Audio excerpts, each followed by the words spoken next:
Introduce John. If you could just hook this up. Okay. You can hook this anywhere. There you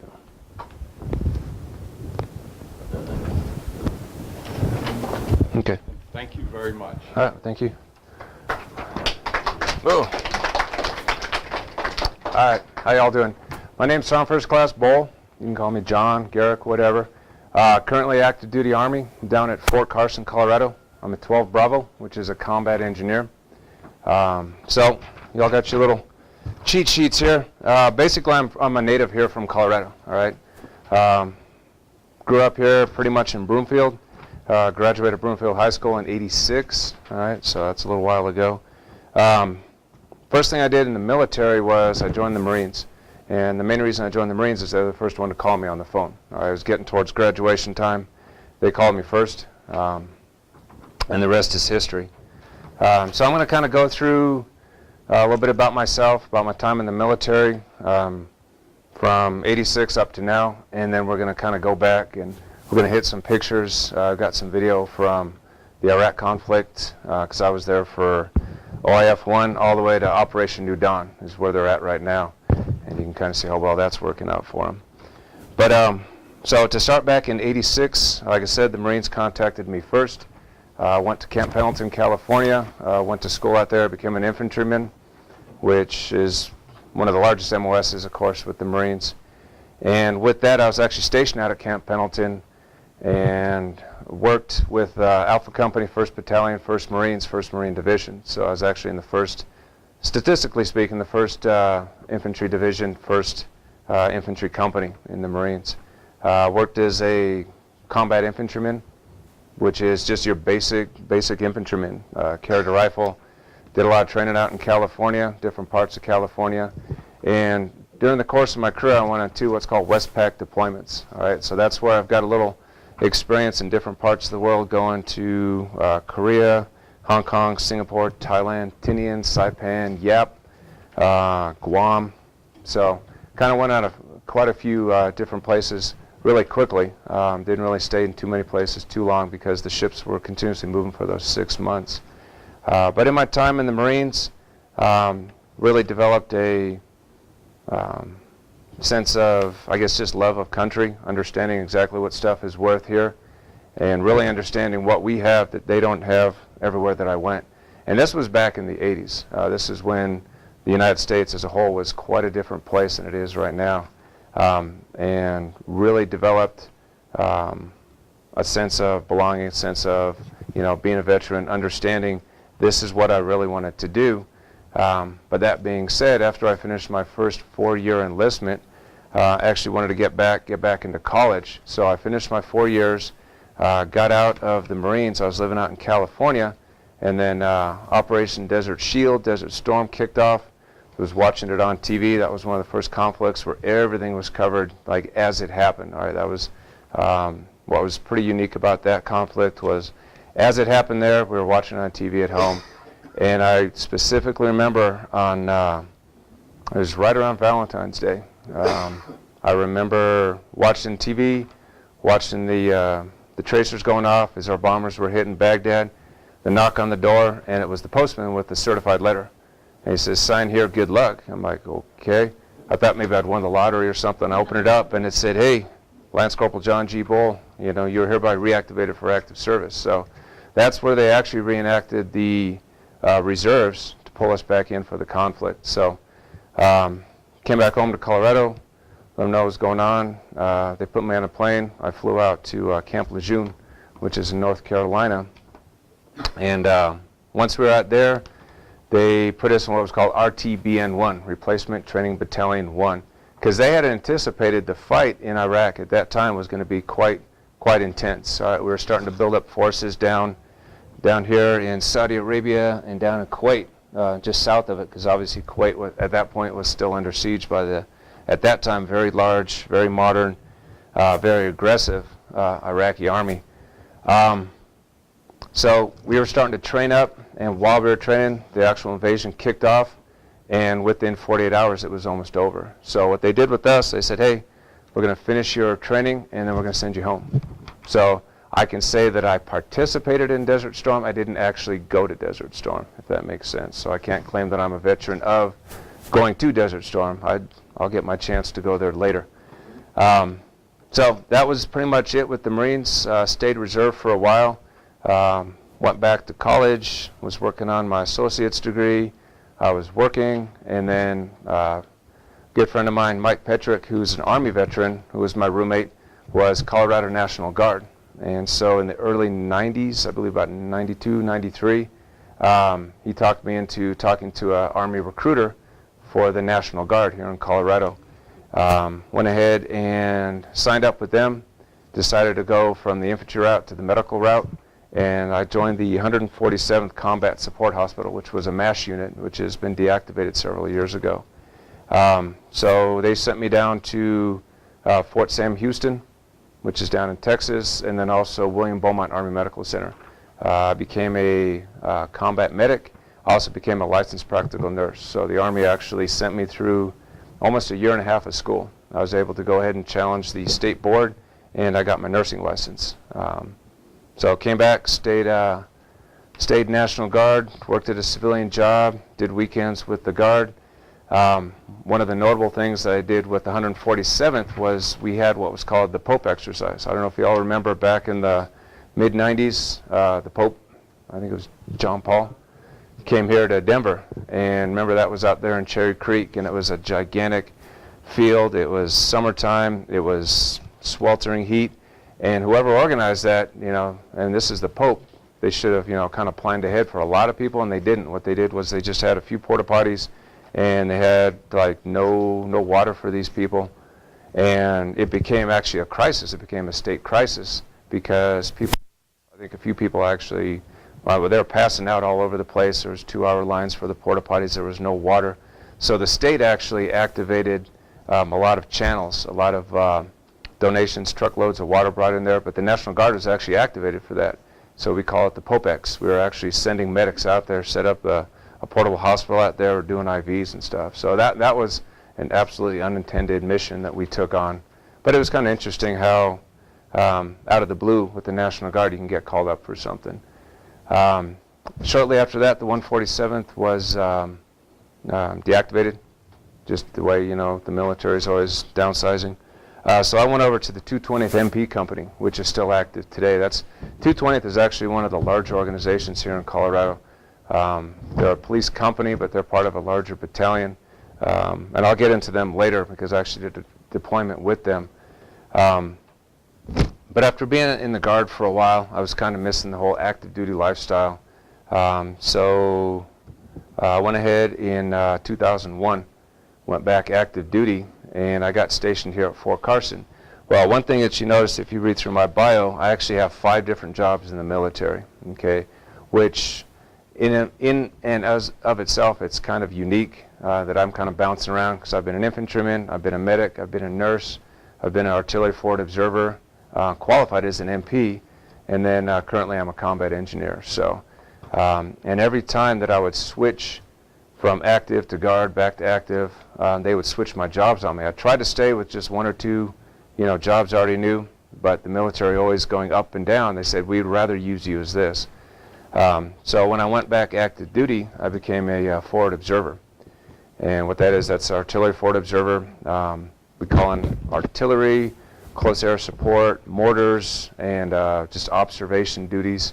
And that's some of the pictures I'll have here in a minute. That's going to cover that for my first deployment to Iraq. But yeah, right after I came in 2001, things were fine, learned my new job.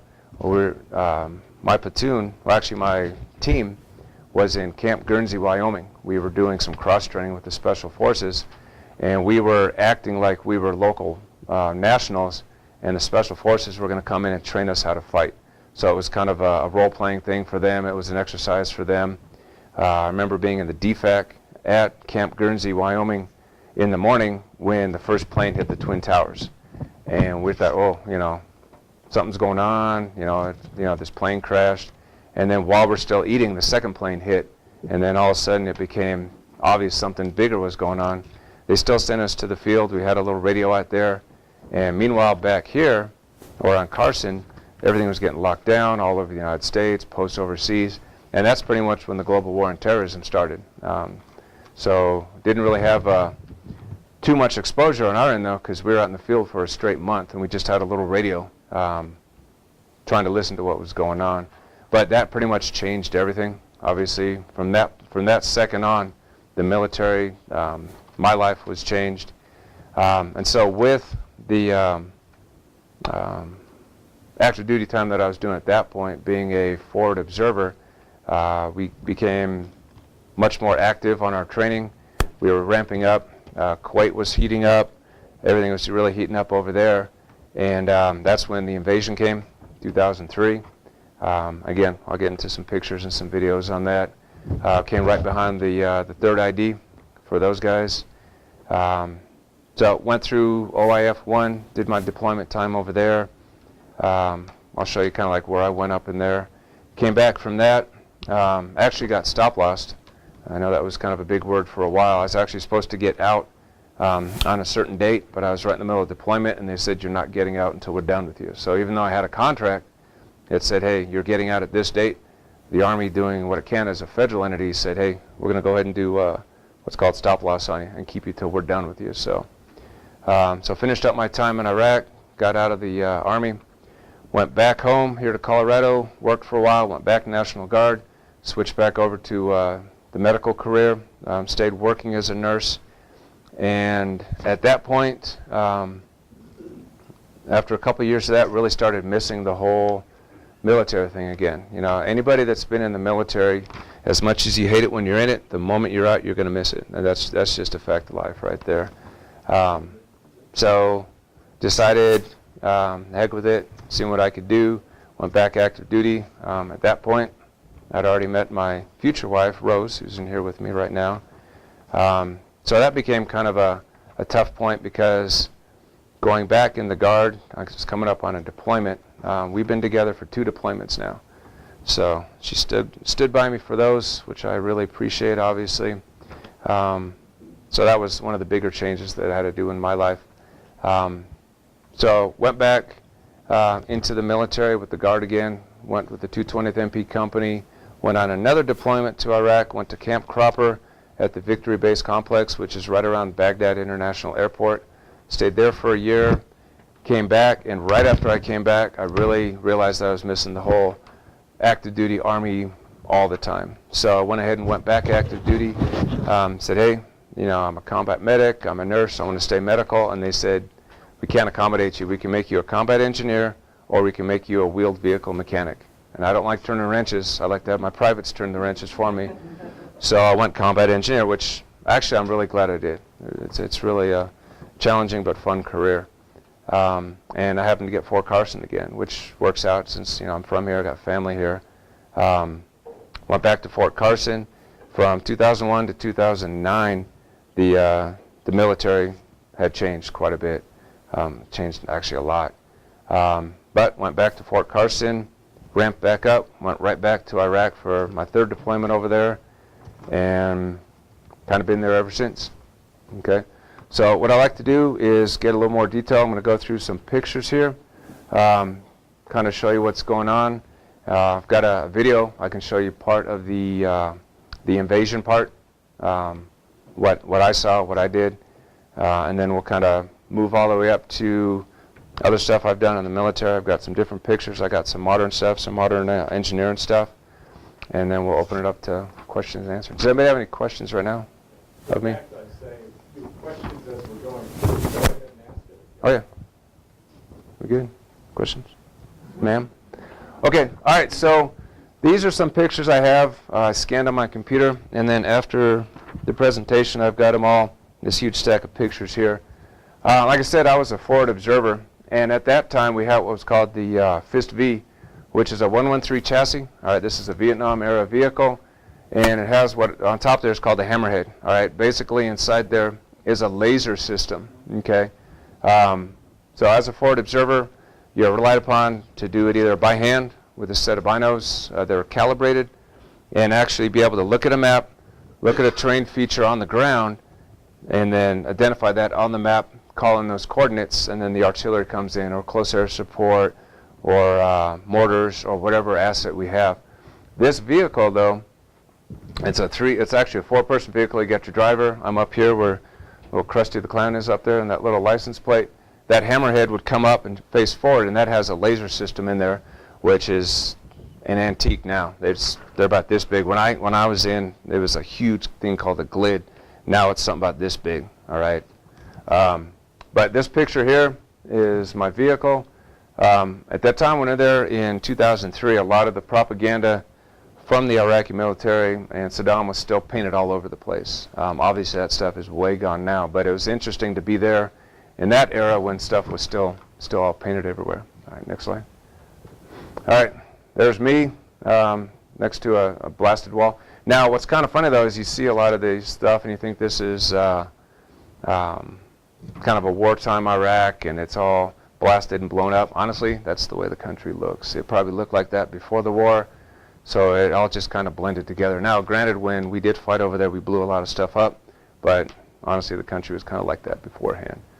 But yeah, so you can see in this era, I was wearing the DCU's, Desert Combat Uniform, and our battle armor at that time didn't match the uniform. It was we were all wearing the BDUs, okay? Actually, I'm going to backtrack here real quick. If y'all can see on the map over here, or just kind of, imagine. Kuwait's down here, Iraq's here, all right, Syria's over here, and then up north here is Turkey, okay? So when we were ramping up in '91 to do Desert Storm, remember it was down here, and then in 2003 when things heated up again for Operation Iraqi Freedom, the main push from 3rd ID was going to be from Saudi and Kuwait up north, and 4th ID we were going to go by ship, land here in Turkey, we're going to road march up here, and we're going to attack from the north. All right, politics being what they were, they never got that settled with Turkey. All right, Turkey was, they were going to do it, they weren't, they were going to do it, they weren't. So in the end, all the ships got turned around, we flew right into Kuwait. Well, 3rd ID didn't want to wait. They were sitting there, they were ready to go. It was going to take too long, so 3rd ID went ahead and pushed all the way up into Baghdad for us. That was going to be 4th ID's fight. The original plan was 3rd ID was going to take the south, 4th ID was going to punch through their lines and take Baghdad. But since the Iraqi military didn't put up any type of fight, 3rd ID said, the heck with it, we're going to take Baghdad. And they did, okay? So that's where my story in here is going to start. We basically are going to truck all the way up into Baghdad, download our vehicles, and what we're going to do with 4th ID is we're going to push up north along the Tigris-Euphrates. We're going to go through We're going to go through all the way up here to Kirkuk. One thing that I thought was really interesting to note was we were over there in a major conflict. Everybody we're supposed to be in conflict with, though, was kind of like disappearing into the desert. I mean, we'd move to an area and we'd just find abandoned vehicles. They didn't really want to fight. But we were going through, we're going through Samara. We're going through areas that, through history, this is like the cradle of civilization. These are all biblical names. These are all areas that have been around since, people have been around. And here we were kind of like tromping over it, driving through there. Now, we were very careful, and we still are today, not to, go through any historical or cultural sites. And the Iraqis, to their credit, don't fight from there. There's certain areas that our enemies over there like to fight from that we're not supposed to fight them back at, mosques and whatnot. But to their credit, there are still walls of ancient cities and stuff that they weren't even around. So everybody knew, hey, don't fight over there because someday this conflict will end, and this stuff is like thousands of years old. So, all right, so this is part of our northern push. This picture, you think desert, you think Iraq is nothing but desert, but it's actually very tropical in certain areas, right? There's a lot of irrigation.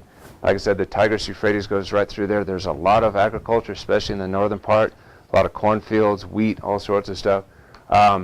This is pushing in through Samara East. This is pushing up on an airfield that we took. And you can see the whole battle spacing and all that stuff kind of, when there was absolutely no conflict, we kind of kept a little bit tight to protect each other. Here's the engineers here. This is before IEDs, all right? So you see there's dudes all over the outside of their vehicles and keeping an eye on what's going on. Once the IEDs, the improvised explosive devices, the roadside bombs started coming out, everybody stayed inside the vehicle, so you didn't get knocked off the outside. All right, next slide. This is in Kuwait. This is staging for the actual push, the actual invasion. This is the front of my vehicle here. These are all Bradley fighting vehicles. So this is part of Bravo Company 112 Infantry. That's who I was directly attached to. You can see they all got the orange on there. Those are the shipping labels when they came over on the larger ships. But this is in Kuwait. Kuwait is a desert. I mean, it's a desert. It's just a sandy mess over there. But what they do have right below right below the ground is oil. I mean, you can literally put a shovel in the ground and oil would come up from the ground. So that's why Kuwait is absolutely rich. Okay, next slide. Who knows what that is? That's the Patriot, all right. As we know from the earlier conflicts with Iraq, they were flinging these dang scuds all over the place, blowing stuff, trying to blow stuff up. So, that was something that was big in the news. So we get over there, and here's the Patriots all set up there to protect us as our staging area. All right, next slide. So this is how we went to Baghdad. They put us on hets. All right, these are 916 trucks. Basically, it's just the ramp comes down, you drive up on there, you go in there. It's more, well, for one thing, it's more fuel efficient than driving these armored vehicles around. And it also saves a lot of wear and tear. All right.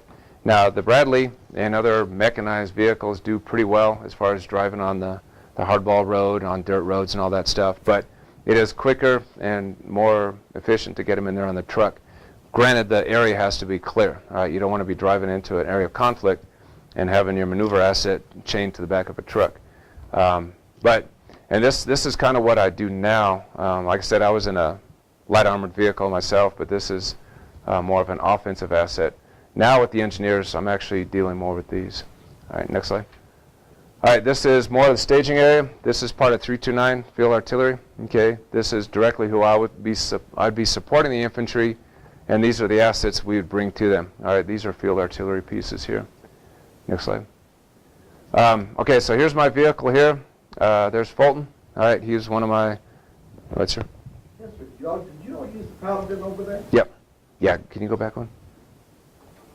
Yeah, these are actually the M109 Paladins right there, the one at the large barrel, and then the Fast V is a Paladin chassis, and that one's just full of ammunition. All right, so they work as a team. Okay. Did that answer your question, sir? Okay. Okay, so there's my vehicle. They always, everybody else would always make fun of me, call me a Bedouin, because my track, I always overstocked. Everything, that's, my wife calls me a hoarder now. But I tell you what, every asset I could find, not knowing what we're going to have over there, oil, extra gear, whatever, I just stack on my vehicle. And out of the 4 FIST Vs that we had over there, mine was the only one that stayed operational the whole conflict. So that kind of worked. But yeah, so there's my driver, Fulton. He was kind of a skinny little kid. My dad always laughs. I got a story where we were driving the FIST V, the 113, was the A1 chassis. It was just like a tractor. All right, it didn't have a steering wheel. It had levers back, forth, and to hit the brakes, you pulled back on it. And we were training on Fort Carson. We'd gone up a real steep hill, and it was a dead end up there. We were trying to get up there to observe for a training exercise, but unfortunately we got to the top, and there's nothing but trees. We couldn't see, so I had Fulton backing us up to do like an 18-point turn to go back down the hill, and he brought us down the cliffside, and we started rolling down the hill. And I was yelling at him over the intercom to stop, and being a skinny kid, he was pulling as hard as he could, but we were still rolling. And it was luckily we hit a tree to stop us. So we got out of that situation, and then that night I had Fulton taking 5-gallon buckets of water and pumping them to get strong. So he didn't appreciate that, but he was better at driving after that. All right, next slide. Oh, actually, can you go back real quick? Sure. Now you can see we took a picket. Right here we took a picket and we strapped it to the side of the truck because his head is sitting right there where his side is right there. Why do you think I'd want to put a picket in front of my driver's head? A wire going across the Yep. Yeah, because generally speaking, when you button up in those things, you really can't see too well. And there wasn't a big sniper threat or IED threat at that time, so my driver and myself would be popped up. Well, in Iraq, In conflicts past, they would put wires across the road. Also in Iraq, their power lines just hang. I don't know if anybody's ever seen pictures from the conflicts. It's not nice, neat, straight lines. They're just power lines. So what I did for him is we put that down there. That way, if we did hit a wire, it would actually hit the picket, in theory, before it hit my driver in the face. So, all right, next slide. All right, so there's my battle wagon. All right, as you can see, that's why they call me a Bedouin. It is pretty sad looking. But remember, this isn't an offensive vehicle. This is an asset vehicle. So I get the antenna up. Also to note on the side, these little panels right here that we put on all of our Allied vehicles, what they do is when you look at a metal vehicle through thermal sights, it has a very bright signature, okay? And this 113 through a thermal sight to a friendly tanker could look like a BMP, all right? So unless there's that, whole communication thing, you've always heard of blue on blue conflict where we shoot our own people on accident. Well, they came up with this idea where they put this heat reflective aluminum plate. It's just a real thin piece of aluminum that has kind of a coating to keep it cool that you just slide in there. So in theory, if a friendly tank, tow, whatever, sights in on you, you're going to have this cool box. All right, so you'll have a bright red vehicle with a cooler red or even black spot on the side, which is just a good way, hopefully, for them to realize that that's a friendly vehicle. Okay. Also, communication is key. Vehicle identification is key. You really need to know who you're going to shoot before you pull that trigger.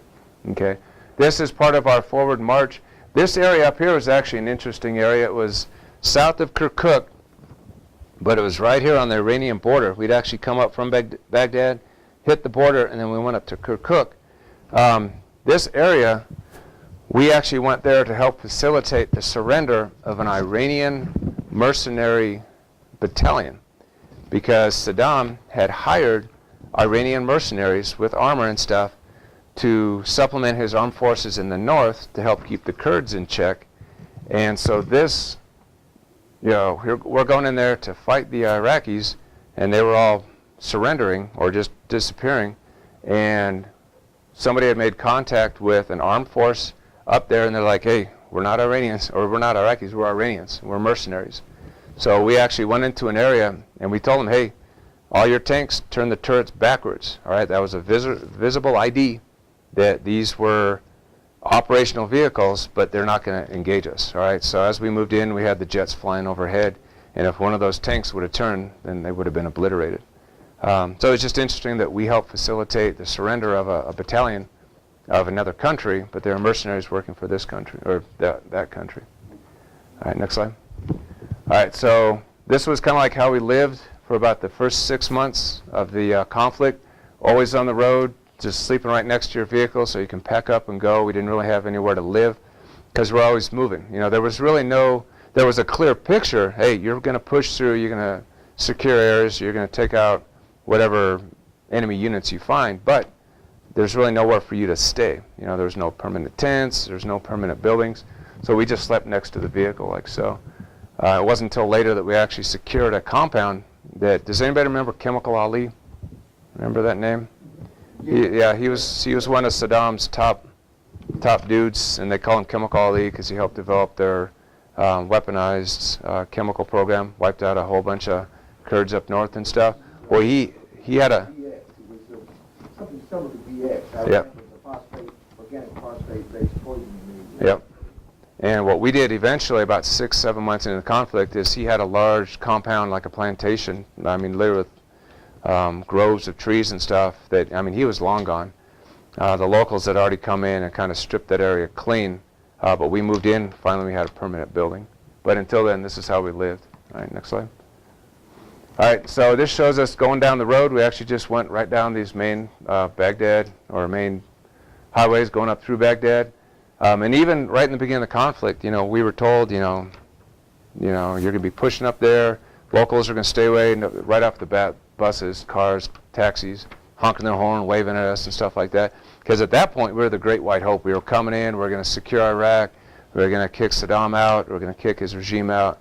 And Iraq was going to become the next United States. They're going to be rich. They're going to have food, everything they wanted. Well, that's history, of course. But so there was really no no conflict that way, you know. And now we had to, keep an eye on them, make sure. But remember, at this point, IEDs didn't exist. VBIDs, where they pack explosives in vehicles, didn't exist. So there was just a kind of a sense of, hey, we're pushing up, and the locals, it's just business as usual. Because remember, this is a country that had been under a dictatorship for however many, its whole history pretty much. A lot of conflict with Iran over the years. So they were used to having, armored vehicles on the road. All right, next slide. So here we're kind of coming into an area, I'm not sure what that is, burning, a refinery or something. But some of the areas we went were obviously very big, open and flat with tree lines, so we'd have to keep an eye on those, make sure there was nobody going to be shooting us from there. But like I said, really no direct conflict. It was the 3rd ID down south, and you'll see on the video some of the destruction there. If you look on the back of that Bradley, you can see that all vehicles, we put a VS-17, which is a bright orange panel, up on the back of the vehicles. Anybody know why I'd want to put, as I'm an invading force, I got friendly helicopters, friendly jets flying above me. Why would I want to put a big orange square on the top of my vehicle? So you don't think. Yep, that was the visual ID for our pilots not to blow us up. Because when you got thousands and thousands of moving vehicles and dozens of units, hundreds of units, the communication's not going to be there. So if you've got a fighter pilot flying overhead and he gets a call, hey, there's enemy vehicles in the sector, and he flies overhead and he doesn't see the orange on there, he's going to fly in for a closer look, and if he identifies his enemy, he's going to blow it up. But that gives him a visual ID that he's not going to blow you up. All right, next slide. So this is again setting up in an area. This is how the Bradleys would set up. You'd see they just drop ramp, set up their little hooch there in the back, and that's where the crew would sleep. Now with the Bradleys, with the infantry, that you're going to have it's a 3-man crew. All right, you got your driver, you got your gunner, and you got your vehicle commander, and then in the back you're going to have up to 6 to 7 dismounted troops. So you're going to have a light squad in the back. So for me, my movement across Iraq was standing up in a turret about here, out in the wind, out in the air, relatively cool. Because remember, this was 100 and something degree weather. And then the poor dismounts in the back, they're cooped up in an unair-conditioned vehicle, all right, for hours and days at a time. So they would really enjoy when we'd set into an area for a couple days. They would just spread out all over the place. No showers either, by the way. So you can imagine that. All right, next slide. Some of the areas we went to were very open, like I said. Some, like the one picture you saw, had a lot of trees, a lot of irrigation. Some places were desert, all right? This is just the desert. I mean, it's just nothing but flat areas, sand. Everywhere you go, you kick up a lot of dust, a lot of dirt, and everything just gets filthy that way. All right, next slide. This is part of the airfield that we secured, Samara East Airfield. They were already gone, all right? The defenders there were long gone. But as you can see, our Air Force had pretty much driven them out, all right? They came through. They just blew up whatever we had. These were a few Russian-made, I don't think they were bombers. I think they were great big supply aircraft of some kind. Aircraft, it's an Ilyushin 17, I think. Okay. It was a big plane, and it was blown up.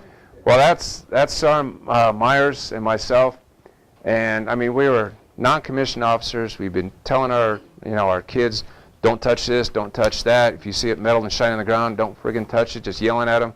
And what do? We sneak over to a blown-up plane, and we're digging around, and we started looking around on the ground, and there was these metal canisters with these ribbons on it. We're like, what the? Oh, these were cluster munitions. These planes have been hit by cluster bombs, and we're just walking all over it and stuff. So we got out of there as quickly as we could, realizing we were doing the wrong thing. But we stayed at this airfield for a good several months there. I think they eventually rebuilt it and started using it. But our Air Force had actually bombed quite a bit. The runways were just full of holes. So initially, nobody could actually do anything there. All right, next slide. Okay. All right, so what I'll do now real quick is I'm going to go through just a little bit of a video. This is the camera. This is the camera that I brought over there. Just try to, kind of video some stuff. And I'm just really going to go through just part of the road march through Baghdad. All right, I got some other tapes and stuff here. Eventually, I'm going to get them converted over to digital. And when I do that, I'll go ahead and send it to you all so you can have it, like maybe playing on a player in the back. But this video here is going to be shot from the commander's hatch on my track, the pictures you saw of the track. The open one. we got it working before. All right, so this is just going down the main road into Baghdad. Now you see a lot of these guardrails are all knocked out. This is where our tanks and their tanks were actually maneuvering to get around each other and actually shoot at each other. There was actually fighting initially in Baghdad, and it really came to home. That's actually a M1 Abrams. That's one of our tanks that they actually took out. So that doesn't happen often. Those tanks are really hard to take out. But at this point, the fight had gone all the way through Baghdad. John, there's a light switch there on the wall. Oh, There you go. there. Is that a little better? Okay. Yeah, so you can see a lot of the buildings are burned up. A lot of the vehicles are all shot up. Is there a volume? I'm, Well, I mean, there's really not too much to hear. You just hear like engine noises and stuff. But yeah, you can see this is just like the main route going in through Baghdad. So we went through, this is obviously at this point we're off of the trailers and we're doing our road march up north.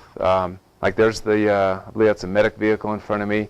And as a forward observer, we're like an asset. So they didn't, unless they were expecting conflict, we weren't too far forward. Because if we got, there's a Humvee shot up. If we got too far forward and taken out, then the commander loses that asset. So obviously in front of us is going to be the Bradleys and stuff.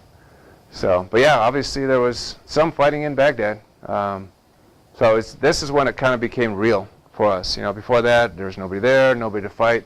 And then we got into Baghdad, and you know, there's still just people going about their daily life. But here on the side of the road is a blown-up Humvee. I'm not sure if I've got it on this tape. The other one, there was an Apache that had been shot down. You know, so when you start seeing your own equipment, all kinds of shot up and burned up, that's when it kind of becomes real. What you will see here in a few minutes is a lot of Iraqi armor and stuff that's shot up too, though. Okay. So you can see, obviously, it was underneath the dictatorship. A lot of propaganda everywhere. Pretty much every flat surface had the Ba'ath symbol on it. The older Iraqi flag, I have one here. Pictures of Saddam and everything. A lot of the fighting would take place in the whatchamacallit, the overpasses. All right, they'd use that for cover. That right there, that's a BMP-1. Okay, so that's one of their light armored vehicles. And it got hit either by a tank, you can see the big hole in the side, but you saw that. And then across the street here is the top of it. So, yeah, so somebody didn't have a good day there. So I thought that was interesting, you know, to start seeing their stuff all blown up. We'd see these vehicles on vehicle ID cards and photographs and all that stuff, and then here we were in you know, a conflict area. Actually see them for real, you know, all burned up. Now, when Third ID went through there, obviously they were fully intact and shooting back, and they were probably blown up and burning, so we kind of missed out on that. A lot of the stuff, too, you're going to see here was also taken out by our Air Force, all right? Those guys, they went in and just, you know, they're hitting these things with 500-pound bombs and laser-guided bombs, and just like you see. So here's one of the larger mosques, all right? I'm sure it's still standing today. You know, obviously we didn't blow that up. You know, we hit a lot of government buildings, a lot of their infrastructure, but mosques, even now, are absolutely off limits, okay? That's the whole political statement there, you know, just, it would open up a huge can of worms, you know, if we started blowing up those. But that'd be like if they were blowing up our churches, so we try to avoid those. You know, you'd have to keep an eye out for them. And in the beginning, they were really good about not using those for cover other than just going to their services there, but sometimes they would actually have snipers in them or munitions in there, and you know, you still can't mess with them, so you have to just watch them. But yeah, so this is just a tactical road march. You can see we're kind of spaced out a little bit, so everybody's not too close to each other. This is more like the middle of our movement. Like I said, I'm going to have Bradleys and tanks in front of me, keeping us protected, and then some Bradleys behind us to protect our rear, and then we're just kind of like in the middle. But yeah, this is just pushing right on through. No conflict. You know, like I said, the Third ID had really pushed through and pretty much cleaned them out. So we were just kind of like moving along, you know, taking pictures. Some of the enemy tanks, like I said, they take cover underneath the overpasses, trying to get blown out. That's a T-62, and it's pretty much intact, but the hatches are open. All right, so they just popped smoke, got out of there, and just kind of abandoned it. The T-62 is a main battle tank, a little bit older. That would be for like the regular Army units. And then some of the other tanks you're going to see here in a minute are going to be the T-72, which at that time that was a more advanced tank, and that was part of the Republican Guard, which was also stationed in Baghdad. Were these Russian built? Yeah. Oh yeah. Yeah. The Iraqis had a lot of Russian stuff, whatever they could buy. This is what's left of a T-62 when the Air Force takes care of it. All right. You can see that. That's actually what's left of a tank. All right. Now, in theory, one of our tanks could have hit it and caused it to erupt like that, but generally when it's flattened like that and popped open like a can, that means the Air Force took care of it for you. The Air Force went in there with F-15s, F-18s, the A-10 Warthog. All right, that was one of their big killers. Yeah, and that's what they do. There's a recovery vehicle. It's just kind of abandoned, shot up. There's another turret just sitting on the side of the road. Here's a couple locals. We would call them penguins because they look like little penguins walking around. A lot of these vehicles along this main route were probably moving into Baghdad to fight 3rd ID, and they were just hit by the Air Force on the way up there. So you'll see a lot of the vehicles are going to be underneath trees and stuff, because when they saw the vehicles in front of them just erupting, they were probably trying to take cover. Some of them were probably just abandoned. So, I mean, it's hard to tell if there was somebody in there or not. You know, it might have just been parked on the side of the road, or there might have been a crew in there. So if there was, you know, sorry for them. But, you know, if a plane hits you and it's that much of an explosion, there's really nothing they can do about it. And they probably didn't even know they got hit. So, but yeah, so here's all these tanks. You know, this one's all burned up. You can see when they get all rusty looking like that, that obviously it burned for quite a while. I think. Well, that's a 62. No, it is a 72. A little bit lower profile. So this is when we're getting into a little more modern armor. Again, this is absolutely no match for what we have, but it is still a threat. Now, against me or against a Bradley, yeah, absolute threat. Against a M1 Abrams, they're really not much of a threat. We can outrange it, outshoot it, outfight it any day. It's when they start, the more modern armies, like the T-90 is out, which is a threat. And then some vehicles actually will add extra armor on the outside that can either deflect the round, or it's a outward explosion that when the round hits, it actually blows the round out. But obviously this stuff didn't have it. There's what's left of a truck. So, but as you can see though, I mean, we're just marching on down the road, and then the Iraqis, they're just going to work. You know, for them it's just kind of business as usual. You know, they see their military just decimated in the tree line, and this guy's still going to go move furniture or whatever he's doing. So it's just kind of interesting how their mindset is. You know, it's not, you know, I'm sure this is not usual for them, but it's not like their world ends. You know, they just do what they got to do, and they just keep on working. Also, a lot of the stuff has probably been stripped down pretty good. The Iraqis were very good. Once something was abandoned, they would be all over it pretty much instantly, taking anything worth of value. Any buildings abandoned, any government buildings, they hit them for air conditioners, furniture, computers, anything. They were gone. So when we would take over a government building, it was basically just a shell of a building. There wasn't even furniture left. There's another tank that got hit by an aircraft. You can see that's the top of the tank, all split open like that. A lot of concrete construction, like there's a government building right there that's all blown up, but everything over there is concrete. It's a desert, you know, obviously tons of sand. But what's interesting though is a lot of the sand that's in Iraq is not good for making concrete. They actually had to import sand from Saudi Arabia and other countries to make cement.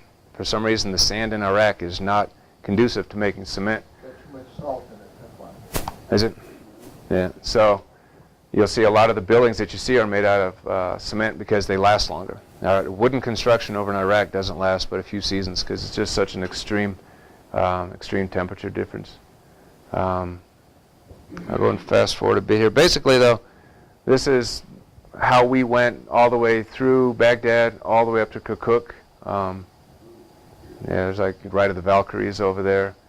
There's a bunch of Black Hawks going north. So this is actually, you know, the whole invasion mindset, though. You know, we're pushing forward, and we were looking for conflict.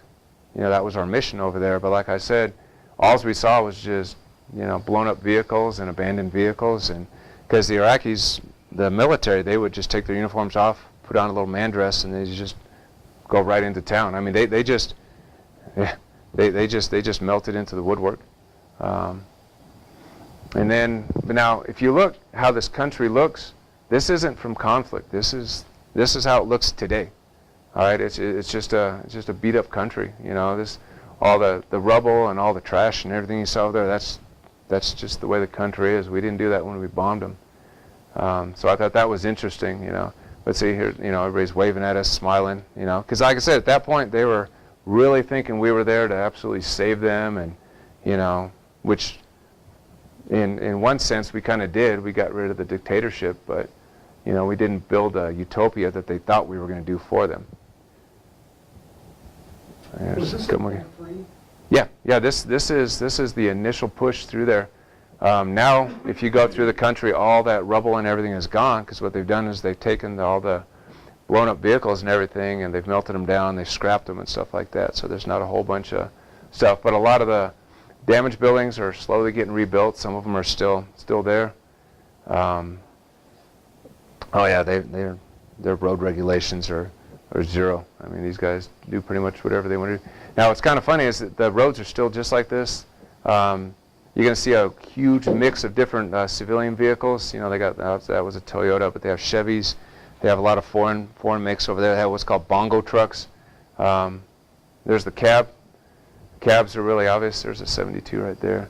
The cabs have the orange front and back. You know, so they kind of stick out a bit. So this kind of goes right along with any type of movies and everything you've seen where they're trying to recreate this. So it's just kind of interesting to actually be there and, you know, kind of see this and see what they had gone through. All right, so actually, I'll go and just let this run in the background for a minute. And does anybody have any questions so far, like on the video or anything they're seeing on there? Nope. What did you do for water every day? Yeah, for the water train, basically, we had as many, I think we had like 4 or 5 5-gallon water jugs on the track. We were very careful with the water we had. But within our train, you know, our movement, we did have actual large water trucks, you know, and everywhere that we stopped, you know, we set our little alpha, our little assembly area. It's the first thing I'd do is I'd get Fulton and Bradley. That was my radio operator in the back. Friggin' everybody drinks the water, you know, we'd top off our stuff, and they would take them water jugs, and they would go fill them up right away, because you didn't know if you're going to have to pack up and move in the next 10 minutes, or you might be there for 3 days. But that's the first thing you did was get that potable water. Obviously, you're not going to do the local water, so we had water purification units out there, and they would just truck out great big, you know, semi-trucks full of water, you know, like a fuel truck, but it's full of water. But yeah, water was what it was. I mean, you drank the water. You know, you didn't use it for bathing because you never know when you're going to get a resupply. So, yeah, the first few months were pretty smelly. You're at 100 degrees every day, you think? Yeah, I mean, this was March, so it was 90s, 100s. As we got into June, July, August, we got up to 130 in some areas, and you'll run around in this or similar to this, plus the body armor, you know, helmet. And then we were in vehicles moving around. Imagine the guys that were dismounted on foot moving through areas. So, but you just, at that point, you really couldn't sacrifice the water for hygiene and stuff like that. We did go into some areas where there were some irrigation canals and stuff like that. Some of the guys would go in there and try to get cleaned up, but you had, you know, water moccasins and other threats that way. So, you really didn't want to, you know, use the local resources at this point at all. And once we finally did get set up in bigger areas, like when we went to Chemical Lee's compound and set in there, we did have a resupply of water on a regular basis. And we actually even had a swimming pool that was there that we actually filled up. So that was kind of nice. But they didn't have a way to filter it, so it didn't last long before it got all pretty nasty, and we just drained it. And then eventually they got the water system going, where we got the irrigation going, and the trees started coming back, and it looked kind of nice. Okay. All right, so basically, there's a rocket truck right there. So basically the video is just really just going to go on. It's going to keep on showing, just same scene everywhere we went. Okay, yes ma'am. What year was this? It's 2003. This would have been like the invasion, the initial invasion with 3rd ID was the beginning of March, and we went through like 2 weeks after them. So basically, like this would have been 4th ID's objective to actually go through and fight here.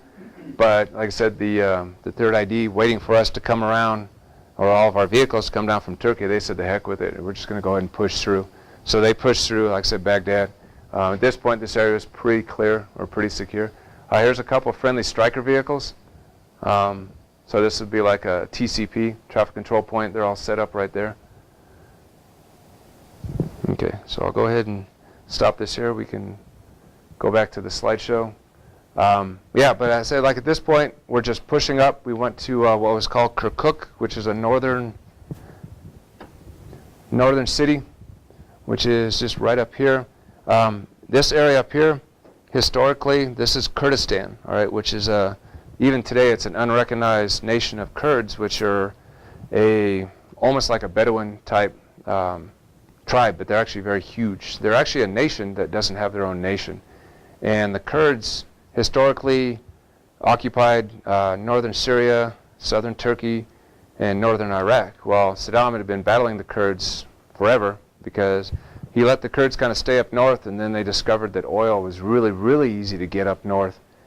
So then, of course, Saddam wanted all that oil. He would push his forces up there. He used a lot of the gas and everything on them. Now what's going on in Iraq with ISIS coming down, since Iraq is completely unstable again, the Kurds have actually come in, they've taken Kirkuk back, they've taken a lot of areas, and they're actually fighting ISIS, okay? And we'll get into that. That's kind of the modern stuff.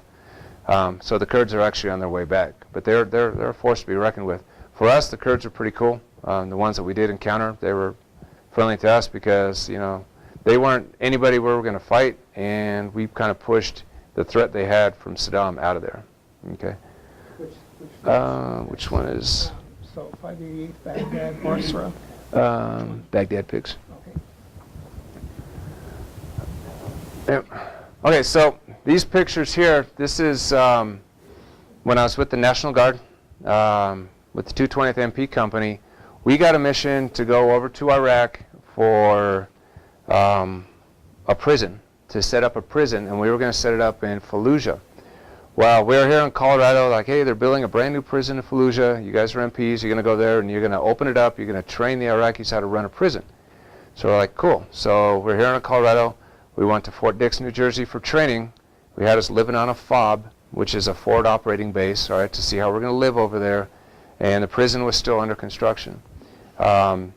We worked there for a good 2 months, came back home for some leave, then went to Iraq.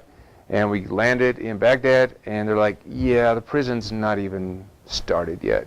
So they ended up, you know, we were activated for a mission that, you know, the contractor never finished it. So they sent us to Baghdad to work at Camp Cropper, which is on the Victory Base Complex. So what we had done over the years, this was what, 2000, was it 2008? 2008 on your picture. Oh, yeah, there we go. Yeah, so this is obviously the family here. There's Al right there in the back. Looks like a bunch of convicts. Yeah. So, but this was on leave before I went over there. See how small Abby is right there? But Can you expand that to a total screen? I can't because Just now we'll start the. if I do just the slideshow, then they just go Keep slide going. after slide. We decided to do it this way. Yeah. Are all those people here today? Well, my dad's here, Kelly's here, Abby, Dilly, Mom, Jen. Yeah, they're all right here in the middle. But what we had done, the Allies over there in Iraq, had taken Baghdad and made the green zone, and they had fortified it. And then all around Baghdad International Airport, they put walls around it, and they made a huge FOB, and it's called the Victory Base Complex. And I've got some pictures of that in here, but Camp Cropper was a relatively modern prison complex that had been built, and it was just packed full of Iraqis. At this point, the insurgent was actually a known name, IEDs, bomb makers, all that stuff. So by this point, you know, we're getting to the more modern conflict in Iraq, the stuff that you guys are used to hearing about in the news. Saddam was actually a prisoner there, a camp cropper for a while, a lot of his generals and stuff, because there was like a special holding area. So this is just, with the family beforehand, getting ready to go over there. Again, this is with the National Guard, so it was a little, it's, active duty, when you're activated, but it had a little different feel. So when I went back, things had changed where IEDs being what they are, all right, improvised explosive device, a roadside bomb. Like when we were over there for the first time, when we did go in Humvees, we were just cowboys. We didn't have doors on the Humvee. Our arms and legs were hanging out because it was hot. We would stop, we'd pop out, run around, do stuff. Well, at this point, they found that if you drove around in a Humvee that was unarmored with no doors on it and a roadside bomb hit you, it took out the entire crew because there was absolutely no armor for them. So they started coming up with all these military vehicles. This is an MRAP, all right? It's a mine-resistant armored personnel vehicle. So this is like an up-armored truck. The trucks got really high, so when the bomb would blow up, it would hopefully go underneath the vehicle. A lot of the bottom of the vehicle is shaped like a V, so if a bomb went off underneath it, it would knock the explosion out a bit. The windows are like this thick, and they're Lexan. They're all bullet-resistant, bulletproof. Plus, you got the slat armor on there. They had turrets way on top. So to counter what the insurgents would do with the roadside bombs is we made vehicles that were more resistant to that. That thing that's folded up on the front is called a Rhino, okay? Because what we found was initially the roadside bombs were on a command detonated wire. On an actual wire to the bomb, or a cell phone, or a garage door opener. So they would watch the vehicle come in, and they had like a little piece of trash or something they would see as a marker, and they'd set it off. Well, that would mean that that insurgent would have to be pretty close. So what they came up with was infrared sensors, just like when you walk up to a door to store, and the door opens up for you. That's a little infrared sensor that hits you. Well, they would do that across the road, and they would activate it when they saw our vehicles coming. And so the second our vehicle would cross that line, it would send the bomb off into the vehicle. Well, somebody invented this thing called a Rhino. That thing folds down, you extend it. It's got what's called a glow plug in it, which is basically a heat source, and it would replicate the front of the vehicle. And so when the roadside bomb would go off, it would hit the front of the vehicle or the Rhino itself and not the crew compartment, okay? So to counter that, what the insurgents did was they would start putting EFPs, explosively formed projectiles, in different directions. So when it went off, it went in all different directions. So as we came up with technology, they came up with technology to counter that. But that's just the nature of war. Wow. All right, next slide. So Baghdad International Airport was a relatively safe area. Got a beat-up old bicycle over there, and for exercise, went riding my bike quite a bit. All right, next slide. This is actually part of the complex itself. I got a couple pictures here, some knocked out T-72s. They were in a fenced-off area. We still went in there. Probably not the best thing because the slugs, you can tell this thing's been hit by tank fire. See that great big hole where my foot's at? And we probably used depleted uranium to take that out. So I was probably standing on something that probably wasn't too healthy for us, but it's still a cool picture. All right, next slide. So there's me as a stud right there with my armor on. At that point, I was a medic, so I carried a pistol. All right, I didn't have my rifle. Next slide. That's me inside of a blown up, and again, that's probably not the smartest thing in the world because it was probably taken out with uranium ammunition. But again, cool picture. Next slide. There's a old anti-aircraft gun. Some of the stuff that when we took over the Victory Base, or when we made the Victory Base, some of this like older antique type stuff, or stuff in the conflict we'd set up as on display. All right, next slide. There's Williams' Camp Colorado flag. All right, this is my brother. He takes this flag when he goes hunting, and he gave that to me when I went to Iraq. So took the opportunity to put that in a picture. All right, next slide. This, go one more slide forward. Yeah, this is I think I got a close-up. This is a 1936 British cannon. Because remember in World War II, the British were in Iraq, which was Persia at that point, or was it Iraq? Yeah. Anywho, in World War II, this was a conflicted area because of the oil and stuff. So this is actually a field artillery piece that was left by the British. So it was, I guess, the Iraqis that had it as a trophy or a souvenir or something like that, because I really don't think they were using it, but it's just kind of neat that we found it and kind of put it on display. All right, next slide. Yeah, 1939. All right, next slide. Next slide. Then it has the little, British seal and stuff on it. All right, next slide. Next slide. All right, there we go. There's the barrel of it.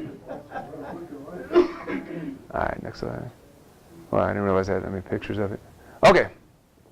This is part of the way that we'd get around the Victory Base complex. You'd either hoof it everywhere you went, or we had locals would drive these little buses and stuff like that. On the Victory Base complex, the work uniform was this, the ACUs, and then or your PTs. All right, you could run around in your PT uniform because it was over 100 degrees and stuff. All right, next slide. There's a tree. Next slide. All right, on a complex over there, you have what's called T-walls, which are these gigantic cement walls, and they're basically just a tall column that interlink together so they can make curves. And the theory is, they're like 12 feet high. They're about this thick of concrete. So in theory, indirect fire coming in, which would be rockets, which is a big one, and artillery, if they're trying to bomb us on our bases, it would compartmentalize the explosion. So you'd have like squares of these things built, and you'd have tents in here and squares and tents. So if they did hit you, it would help keep the shrapnel from other people. So if you're unfortunate and you're in an area that got hit, then that's just kind of the nature of the beast. But it would keep a lot of the shrapnel and stuff from going all over. And we really didn't get hit at all there, but it was just that whole safety thing. All right, next slide. Next slide. So you've got like the smaller T-walls that would help with shrapnel and whatnot. There's Third ID right there. All right, they came in. Audie Murphy division was out there. So this was their complex initially, like the major command, the major division that was responsible for that area for that couple of years. They put their propaganda everywhere. Hey, this is our area. All right, next slide. So you can see as we kind of move into an area, we kind of build it up a little bit. We'd have what facilities we could. Next slide. Motor pools were set up. You can see some of the vehicles are starting to change a little bit. So here's Humvees that are getting a little more up-armored, a little more protection. All right, next slide. Here's some more MRAPs. Next slide. By this point in 2008, just tons and tons of supplies have been pumping into the country. And it was getting to the point that it was more expensive to bring the stuff out than what it was worth. So units were just leaving their stuff here. They were basically writing them off. To the point where new incoming units were coming in just by themselves. Sometimes they bring vehicles, sometimes they didn't bring vehicles because other units would leave their vehicles here. Next slide. We lived in tents sometimes we had built up buildings. Now you can imagine a big canvas tent in 130-degree heat. Really wasn't good. They got little air conditioners on them, but those things got pretty beat up with all the sand and heat, and sometimes they'd go out. Okay, next slide. These are the showers. These are the big water tanks. So by this point, we were the deployment was to a built-up area. You had showers. There's going to be pictures of the PX. There's restaurants. So it was a lot different than the first time going through and fighting your way through everything. All right, next slide. Even the trucks were starting to get up armored. It was open in the back, but at least the crew was relatively protected up there. Next slide. There's the old 5-ton truck, and we started seeing a lot of hybrids. Like this is just an original 5-ton truck, and you can see it's been updated where they started putting an armored cab on it, but still had the same old chassis and stuff. All right, next slide. There's that MRAP again. Next slide. There I am again. All right, next slide. All right. Yep. Have an idea how much that vehicle, the one that you showed, Mr. Collins, that were specially built, what would one of them cost? Do you have any idea? Something like this Cougar, they're, because of the up armored and the special construction on them, they're probably $3-4 million a piece. Like our Bradleys, our A3 Bradleys are $4.5 million a piece. A tank is, I think, like $7 million. So these things are probably like $3 million Sir. Is all this stuff still there? A lot of it is. Hopefully most of it's gone, because if it is still there, the ISIS has it now. But a lot of the stuff we left behind for the Iraqi military so they could build up their military. No, ISIS. Yeah, now ISIS is driving around this stuff. Yes, ma'am. Do you know where they're built at? Are they built? Well, this, for example, is called a cougar. This is South African. All right, we bought a bunch of those from South Africa because these are actually designed against a lot of the conflict down in South Africa. It's been going on for years with the roadside bombs down there. So we kind of like that design. So the cougar we bought, BAE Systems builds a lot of the MRAPs, Buffaloes. I'll have some pictures of more modern stuff we have in our motor pool right now. But they're built here stateside, and they're big government contracts, you know, so it's good for the local economy. But I'm not exactly sure what state they're built in, though. What company was it? I'm sorry. BAE Systems, they build a lot of stuff. Okay, that's what you got. Probably. All right, next slide.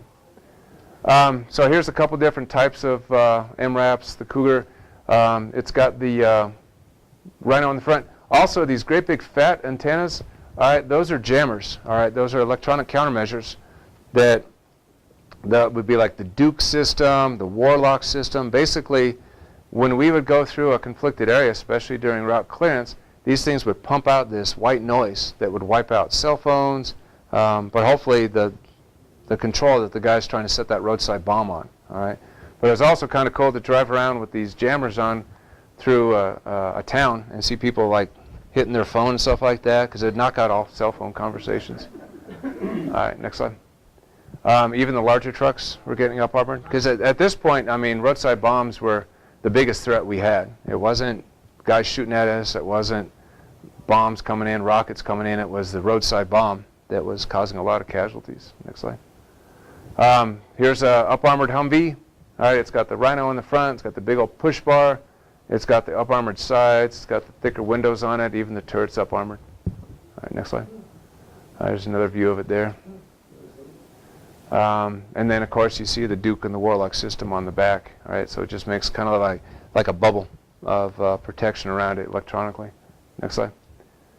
Here's a close-up of some of the T-walls in some of the areas that we lived in. So basically, you'd have these corridors, and then you'd step off one of the T-walls, and so that's where you would walk in through there. So in theory, a bomb hitting right there would protect everybody on the other side of the T-wall. All right, next slide. Another picture of some of the tents. Next slide. We made what we call the Baghdad Bicycle Club. We'd be buying these bikes, and then we would leave them for the next unit. You know, these were like Huffies. These were not the best, but we tried to get as many tires as we could, because they get kind of wiped out over there. All right, next slide. That is a 31. All right, that's another RG, another type of up-armored vehicle. Next slide. There's a side view of it. Again, you can see how high it is. It's got that kind of V shape to it. It's got the up-armored windows. Next slide. Oh, go ahead. On the side there in the back, is that a gurney? Yeah. It's got a hard stretcher there, and then it's got a fire blanket there. So in theory, you know, I mean, you're always going together. So if the vehicle in front of you gets hit, then you would have that for doing medevac and stuff like that. Every vehicle had its own way of caring for the soldiers on board. We'd have walk kits, which had a litter that was actually only like that big, and it unfolds into a large litter. We'd have contingency plans. If this vehicle got hit, we would cover them this way. The platoon sergeant's truck would come up to get the people that were hurt out, and then we'd call in for medevac. So, but every vehicle has its own set of first aid equipment on it, because you don't know which vehicle is going to get hit. If you put all your first aid equipment on one vehicle and that's the one that gets blown up, then everybody else is kind of hurting that way. All right, next slide. It's another up-armored truck. Next slide. Okay, so obviously the first pictures I had were on the road, no water, no nothing. Now we come back and we're living on a complex. Everybody's walking around in their PTs. Here's the PX. Here's the locals selling stuff at the shop. This PX we were getting new release DVDs like a week after you guys got them here stateside. So if like Transformers would release DVD on Tuesday here, that next Tuesday we would get it there. All right. We had sodas there, Red Bull, Monster, Gatorade, you name it, books, magazines, everything. It was just like going to Walmart back home. Just obviously it's a little bit different there. All right, next slide. Post office, there's the finance office there. All right, next slide. Green Beans Coffee. All right, it's kind of like a Starbucks. They got Green Beans stateside now. It's really good coffee, so it'd be cool to go in. You can get a hot coffee, or you can get iced drink and all that stuff. So at this point in the conflict, it was a little more like home. It wasn't always all tactical and stuff. All right, next slide. There's Burger King, Pizza Hut. So all that stuff was there. And now we pretty much pulled out. But here, before we pulled out, they would be like permanent buildings, pretty much restaurants. Here at this point, they're just trailers. And there's some funny pictures online of some real heavy guys that shouldn't even be over there in the conflict with Pizza Hut boxes. Because the first one, and I'll show you in a sec, we got some MREs. But coming back here, you've got Pizza Hut. All right, next slide. Always the helicopters going overhead and doing different missions. Next slide. Here's a few tanks. These are some Abrams. All right, they got the turrets backwards because they're in the maintenance mode. All right, next slide. Just again, this is just kind of part of, there's the actual airport itself. While we were there, they actually opened it up to international flights, civilian flights. That took a while for that to kick in. All right, next slide. There's looking through a turret ring, but there's no machine gun in the turret right now. Next slide. This is part of the Victory Base complex. This is going down. We were actually doing gate guard on one of the gates, and you can see they had the irrigation. They had a lot of trees and stuff there. Next slide. Some little swampy areas down there. Next slide. A lot of the buildings that were built, you can see like the building underneath the overhead awning. So that's for two things. That's for overhead protection from rain and sandstorms, and also for indirect fire. A lot of the buildings that we built there, we built a building over the building. In theory, the rocket or the mortar would hit that, blow up, and not blow up the building. So we had to build again against what they had. So a lot of different units were there at the Victory Base complex. They would kind of stage their vehicles in their little motor pool areas there. All right, next slide. These are some MPs, all right? These are the armored assault vehicles. Next slide. Again, all the T-wall city and stuff like that, porta potties everywhere you go. Next slide. That is a Q-36. That would be a radar system that, as artillery would be coming in, it would give us a warning. Okay, next slide. These are, I got some other sizes. This kind of funny looking vehicle here, I don't know if you can really see it. This is called a Husky. All right, it's a single man vehicle. You can see it's got a really open frame in the front and in the back. It's got a very extreme V-shaped hull. This thing could take a direct hit from an IED and it would just blow it apart and the guy would climb out, he'd be fine. This vehicle is actually designed to be the front vehicle, and it's designed to fall apart when it gets hit. Okay, so its job is to find the IED. Hopefully the operator can see it before it blows up, but it's either that one guy gets blown up and hopefully he survives, or a whole truckload of people get blown up. So, and then this thing is actually designed to be put right back together. All right, next slide. There's another picture. So you can see it's kind of like a dragster. So it's just so narrow and it's so open that in theory when the roadside bomb hits it, it just goes like through the metal, kind of knocks it apart, and then we find out whoever set it up. All right, next slide. More motor pools. This is 2008, so this is around one of the surge periods. All right, so there was a lot of vehicles built up. Next slide. Here's some Stryker engineer vehicles. All right, there's a Stryker with the blade in the front. There's another mine plow blade up there. You can see a lot of the vehicles also have these what's called RPG cages around them.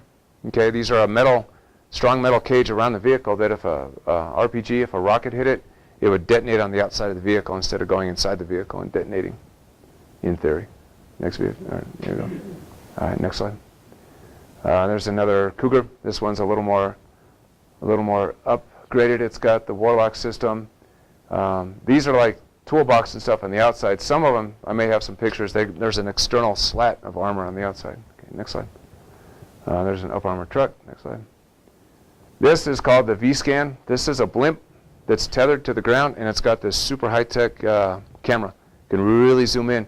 So this guy would be right above the Victory Base complex, and it would always be looking for stuff, and there's like an operator.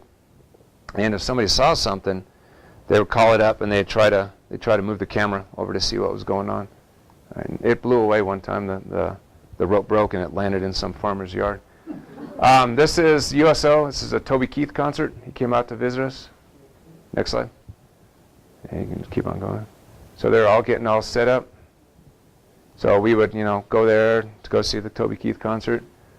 And then he's getting ready to play. Next slide. Next slide. Oop, next slide. Next slide. All right. Obviously, it's real dusty. All right, he's getting ready to come out. Next slide. Next slide. All right, there's Toby Keith. He was a big supporter of the USO. He's a big country western star. Next slide. So yeah, they just come out and they play concerts for us. He'd just come out and with his band, and like the Victory Base complex was a large complex, but he'd also go out to the smaller FOBs. They'd go out in up-armored vehicles, and they'd risk themselves to go out and get blown up just to bring music. Sometimes the smaller FOBs would be like him, like his lead guitarist, and maybe one other guy, and they'd just go out with just their acoustic guitars. But they'd still go out to these little FOBs and play for them. All right, next slide. Obviously, I'm not a very good photographer, but all right, here's this is a Stryker. Here's part of that slat armor I was telling you about. Next slide. This is a dust storm. Okay, it makes it like Mars. I mean, sometimes you can't even see your hand. This is a pretty decent one though. It would just get dust and everything. Next one. So remember the first pictures, you could see all across the complex. Here you can't even see anything besides the dust. So those would come in. I'm sure you guys have seen some of the pictures online of just that big rolling storm coming in. This one's not that bad, but it's still pretty bad. This is just part of the complex. That's from a rock. It's not from a bullet, but it looks kind of cool. Keep going. This is part of the palaces. There's some more pictures of the blown up tanks from before. Obviously they got buried. That's not from the conflict. That's just from trying to get them out of the way. Yeah. Yeah, they're all just rusty relics and stuff. There's that one again. Oh, yeah. Yeah, they're a little bit different. Yeah,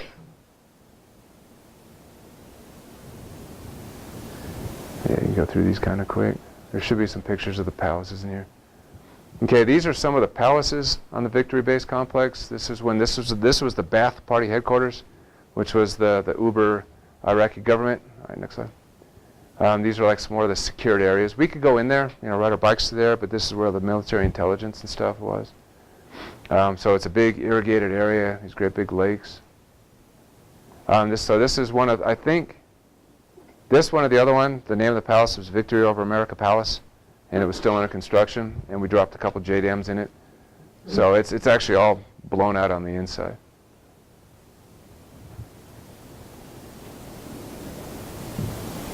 So, but we actually went in there, looked around and stuff. It was going to be a pretty neat. This is called Flintstone Village. One of Saddam's sons, Uday Akuse, was literally a huge Flintstones fan, and some of these pictures they actually built a little village of these Flintstone-looking buildings. So it was just kind of a amusement thing that they'd built.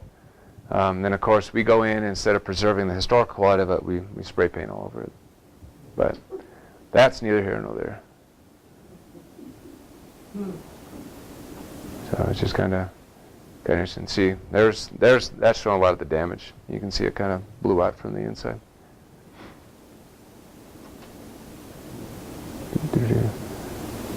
Okay, let's go ahead and hop on to another slideshow there.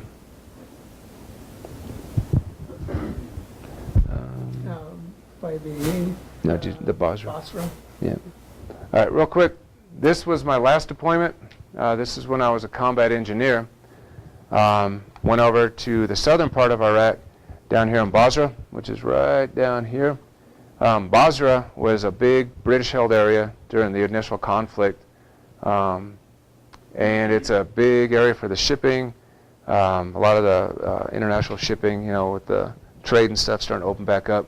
So that was an important area that we were going to keep secure. We were on FOB Basra, and I was doing rock clearance. So this one, pretty much every day, we'd go in these more modern up-armored vehicles, and our job was to drive on the highways around Basra looking for bombs. Either we found them or they found us. Luckily, we only had one strike against one of our vehicles, and nobody got hurt. This is Garbage Alley, all right? Obviously, it's named because it's nothing but garbage. It's just kind of a semi-used road in our area that the locals would just back their trucks and just dump, okay? But unfortunately, this is what a lot of the country looks like. This is part of the old British compound that we took over. Again, you can see it's got, instead of the T-walls, it's got a lot of these Hesco baskets, which is, the Hesco was actually a great invention that somebody made up. It folds flat and then it opens up. It's this metal construction with this canvas, and they fill it full of sand, okay? There's my 33 rack there. Now this one, you can see, it's an up-armored vehicle, and then on the side, it's got additional armor that's bolted to the outside of it. These are the guys getting ready to go out on mission. There's our translator. So we had local Iraqis that were, some of them were college educated, and they spoke English perfectly, and they also spoke the local dialect. And we take them with us. That way, if we had to stop and talk to somebody or interrogate them, he could answer questions for us. All right, next slide. There I am next to my 33. So we're getting a little more political. We got signs, you know, don't pass, you know, or we'll shoot you. So, but you can see I got the Duke system in the back. I got the Rhino in the front, the extra armor on the side. Next slide. That's a anti-tank mine. This is close to the Iraqi border, or Iran-Iraq border. We did a patrol down there. And this is all from the conflict back in the 80s. And so we're right off the road, and there's an anti-tank mine. There's a ZSU 23-4. That's an anti-aircraft gun that was knocked out during the war. The Iran-Iraq war a long time ago. So you can see when we did get out of the vehicle, you'd want to be as, you know, buttoned up as possible. I've got some of that armor here. Next slide. There's the Buffalo, all right? We've got a brand new one in our motor pool right now. Huge vehicle. That great big thing on it is an arm that would come forward and you could probe, check things out. It's surrounded by the RPG cage, and as you can see, it's absolutely packed with lights. Because we did a lot of our patrols at night, and they knew we were coming, and we weren't trying to be sneaky, so we were covered with lights, great big floodlights to see what was going on. Okay, next slide. There's my platoon after one of our patrols. You see we're all climbed all over the vehicle, sitting right there in the back. Next slide. So there's the Buffalo. There's another 33. Next slide. Okay, so we would go through areas. Again, this is a lot of the areas in Iraq are just like this. All right, it's definitely a third or even fourth world country. Real big family values. Everybody had real big families, but this is how they would live. They would just, you know, have their areas, their farm or whatever they did for work. Some areas were improved, you know, some of the richer areas in Baghdad, but for a majority of the country, it's just cinder block and whatever construction and just trash all over the place. Next slide. This is inside of a 33. So you'd have all the observers. Everybody would be out looking around, see what's going on. You got the turret there. You got the driver's seat up front. All these seats, you'd have tons of seat belts on in case you did get hit with an ID. You wouldn't get thrown all over the place. All on the inside, you have what's called spalling plates. So everything's really padded in case you get tossed around inside, but also if you did get a penetration from a IED, you wouldn't have pieces of shrapnel bounce around inside the track or the truck. It would kind of stick into the inside armor there. All right, next slide. This is like their 7-Eleven. All right, these would be like these little shops and stuff like that. All right, next slide. That was a suspected IED, so there's from the inside of the Buffalo looking out one of the armored windows, and that's the arm that's actually checking. So you would probe it, you check it, see what's going on. And in theory, if it did blow up, it would just blow the end of the arm off. It wouldn't, you know, blow you up. All right, next slide. There's inside my tent. That's like my bunk. There's the Colorado flag again. We had a very rudimentary internet there. The connection wasn't too good, but I could still Facebook and all that stuff. Do you have an answer? Now, I was just wondering, with all those heavy vehicles, fuel must have been a real problem. Yeah, they're not the most fuel efficient thing. There was tons of fuel there, though. I mean, we were trucking it in, you know, by the, you know, truckload. Fuel obviously came. I think we bought it from them. I don't think they just gave us fuel. You know, I think they did supplement us, the Iraqi government, though, because we were helping to protect their roads and stuff. All right, next slide. Just more. Like I said, a lot of the compounds, the houses, the way they set them up were almost like a small compound. and it's all cinder block construction. Like I said, wood construction over there just doesn't last that long. All right, next slide. But yeah, this is like a village. I mean, it was just interesting to see how they lived. And this wasn't uncommon. This is how a lot of the Iraqi villages are. So remember, this is underneath, a dictatorship for all these years. And so you had like the rich, and then you had, the lower cases here. Next slide. Everywhere the kids are always waving, smiling stuff. We'd throw them food. But we had to be careful about throwing them food and stuff because they would have a tendency to come towards the vehicle, which is fine, except if they get really close to the vehicle, obviously we don't want to run them over. Next slide. Yeah, so, like I said, this is after X number of years of, war and stuff, but it was like this even before we got there. All right, next slide. Everywhere we went on patrol, the vehicles would be driving around us and stuff like that. They didn't avoid us. But it was also safe if we knew that there's always going to be cars and trucks going around us. We're used to it. So if we go into an area that they're always around us, and all of a sudden there's nobody on the street and no vehicle in the area, then we would stop. Because if the locals would stop going through an area, then obviously there's something going on. So that would get us more vigilant. On top of the Buffalo there, you'll notice there's a box and a machine gun up there. That's part of they came up with the Crow system. The operator's actually inside the vehicle. He's not up behind the gun. He's inside the vehicle behind a camera. And so you would actually work with the joystick, and so it would be independent all by itself. So you wouldn't be all exposed up there. All right, next slide. This is a couple Iraqi soldiers at a checkpoint. Next slide. And this, I think there's that little police headquarters there. Next slide.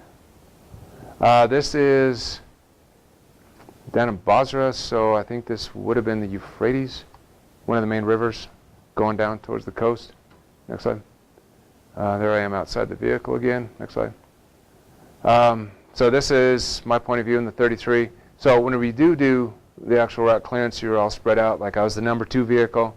There's my Husky there in front of me. Next slide. This is going through one of the larger towns. So some of the towns were actually a little more built up. Again, I'd be here, and then my Husky's out there by himself. Next slide. There is a little selfie I took. That's Kefron. He was crazy. And that's my deployment mustache. All right, next slide. The body armor that I'll show you guys in a bit is pretty hot, so they developed this shirt that you would wear. It wouldn't be this heavier thing. It would be a lighter shirt underneath that would be more cool. And you didn't have pockets on it because you had the body armor on. There's my armor right there on the ground next to it. All right, next slide. Maintenance, all right, every week. And, of course, if there's anything around the vehicle, you're doing maintenance on it. But it's a nice covered area. Gives you a little bit of shade. Next slide. I spent some time up in the turret just to do something different. So, obviously, when you're up in the turret, you got your 50 cal in this case. Next slide. Sunset. Next slide. There's a little selfie of me behind the gun. Next slide.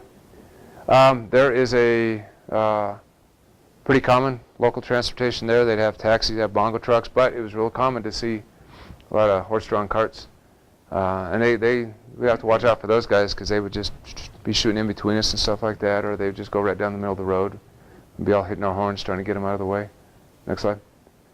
A big area for IEDs was around overpasses. All right, you'd come around to get onto the highway, and so you got that big blind spot as you're coming around. So the insurgents would like to put the bombs in a lot of the overpasses. So this is part of a joint patrol.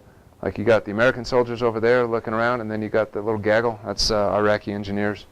So they had some vehicles out there too. Like if we would stop by a suspected area, we would probe it with the arms on the vehicle, or we would look. But the Iraqis, they would walk in the ditch and they just kick rocks and stuff. All right, next slide. There is my Bronco flag right there. That's my gunner. Next slide. There's a couple penguins. Next slide. This is driving down the road during a sandstorm. Next slide. And this is obviously inside. Now you can see how it's big from the outside, but they're pretty small on the inside. All right, next slide. All right, and there's the guys getting ready to go on patrol. All right, let's go to the next pictures. Hey, John? Yep.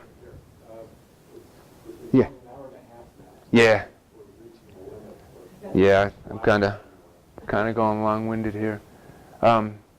Actually, just go to all the pictures. I just want to show you real quick like we were talking about the modern stuff, just where it shows all the pictures. Oh,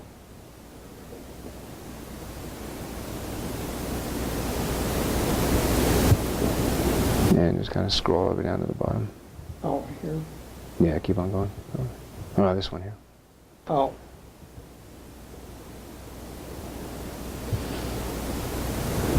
Okay, just click that one. oh, this one here.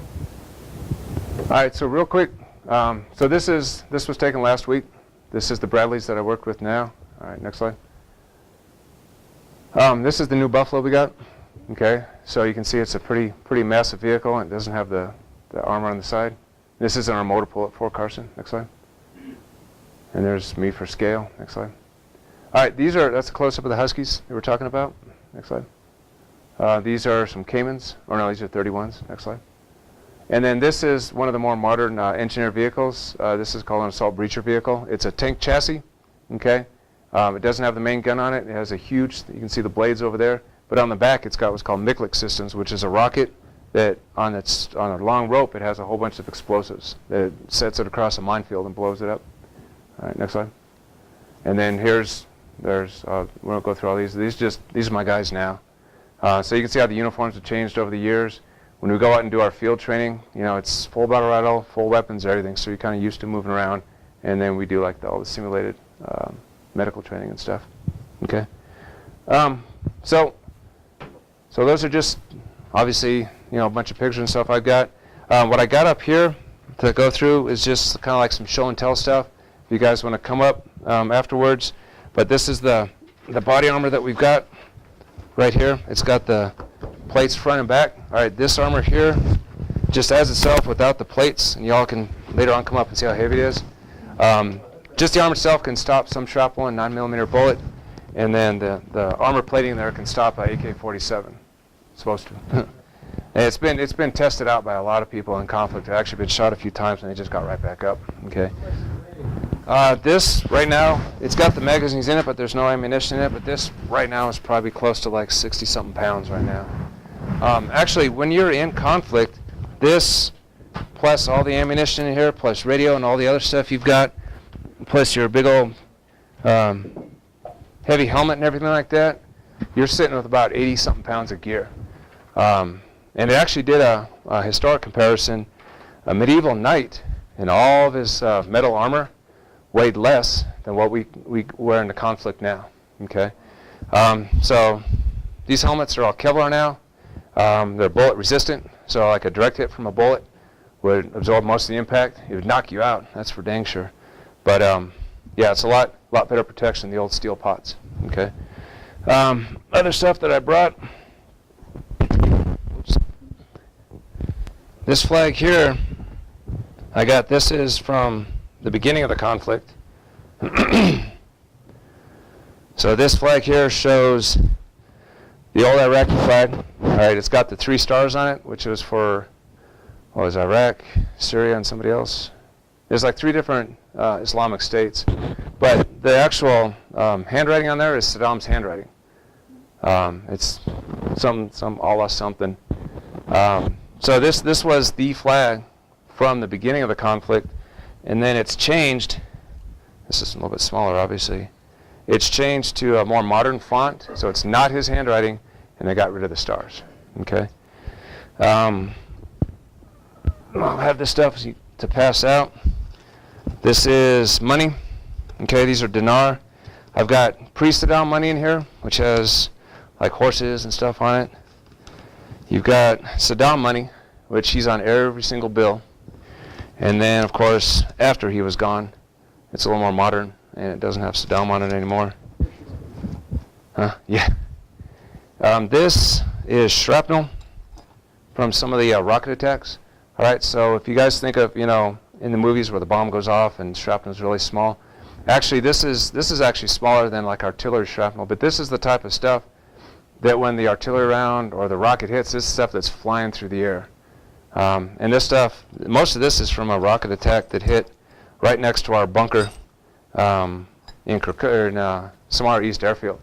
We were inside the bunker, which we lived in, and heard the rocket come in, big explosion, and we all being what we were, we threw our gear on and went outside to see what was going on instead of staying in the bunker.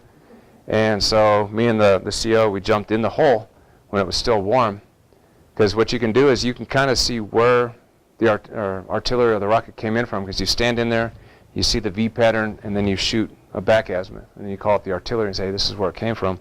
So when I picked these up out of the ground, they were still warm. So at the time, it was pretty cool. So I'll have this up here for y'all to mess with. Some of the other stuff I brought, here's a AK-47 magazine that I found in the desert. All right, this is probably from the first Persian Gulf War. I've got a few rocks up here from the desert that they're absolutely sandblasted. All right, these are just rocks that would be sitting up on the ground that I picked up, that overall, just years of dust storm, they're actually kind of polished. Got a bunch of pictures up here, and then I brought in a few MREs. If y'all want to see what this is, these are the meals that we have out in the field. Actually, they got other field chow that's actually pretty good, but this is a totally contained meal.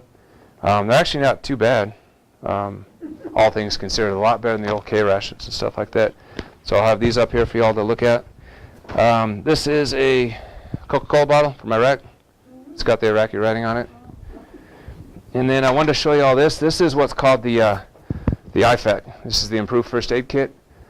I'm sure some of y'all veterans remember your old first aid kit was what? A bandage, right? One bandage, one whole bandage. Now what they do is you stick it somewhere where you can get to it, and it's almost like a small surgical kit. It's got some scissors in it, and it's got this whole kit that comes out that you open up.